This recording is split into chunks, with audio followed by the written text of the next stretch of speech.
Hi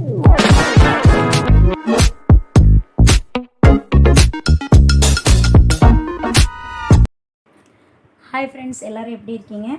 okay, இன்றைக்கி நம்ம பார்க்க போகிற வீடியோ என்ன அப்படின்னா ரொம்ப ரொம்ப ரொம்ப இம்பார்ட்டண்டான வீடியோ. ஸ்கிப் பண்ணாமல் பாருங்கள். இப்போ இந்த சின்ன பாபின் இருக்கு இல்லையா, இந்த பாபின் நம்ம சுற்றுவோம் இல்லையா, அதை சுற்றும் போது என்ன பண்ணணும் அப்படின்னா, கண்டிப்பாக இந்த குதிரை இருக்கு இல்லையா, அதை இப்படி நம்ம இங்கே ஒரு லாக் இருக்கும், அந்த லாக்கை வச்சு நம்ம இந்த மாதிரி தூக்கி விட்டுட்டு தான் நம்ம பாபின் சுற்றணும் எப்போவுமே.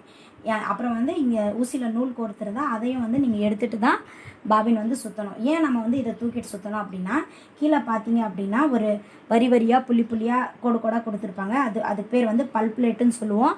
அந்த பல்லு நம்மளுக்கு தேஞ்சிடும். நீங்கள் அப்படியே பாபின் சுற்றுனீங்க அப்படின்னா குதிரை தூக்கி விடாமல் அது நாளடைவில் என்ன ஆகும்னா அது தேஞ்சிடும். தேஞ்சிச்சின்னா அது காஸ்ட்லி, நம்மளுக்கு அது செலவு வச்சிடும். அதனால் எப்போவுமே குதிரையை தூக்கி விட்டுட்டு நீங்கள் பாபின் சுற்றுங்க. ஓகே ஃப்ரெண்ட்ஸ், இந்த டிப்ஸ் உங்களுக்கு பிடிச்சிருந்தால் லைக் பண்ணுங்கள், ஷேர் பண்ணுங்கள், சப்ஸ்கிரைப் பண்ணிக்கோங்க. கூடவே பெல் ஐக்கானையும் ப்ரெஸ் பண்ணிட்டீங்கன்னா நான் போடுற வீடியோஸ் எல்லாமே உங்களுக்கு நோட்டிஃபிகேஷனாக கிடச்சிரும். உங்களுக்கு ஏதாவது டவுட் இருந்தாலும் எனக்கு கமெண்ட் பண்ணுங்கள். கண்டிப்பாக அதுக்கான ரிப்ளைவை நான் உங்களுக்கு தரேன். ஓகே, பாய் பாய். நம்ம நெக்ஸ்ட் வீடியோவில் பார்க்கலாம். தேங்க்யூ, டேக் கேர், பாய் பாய்.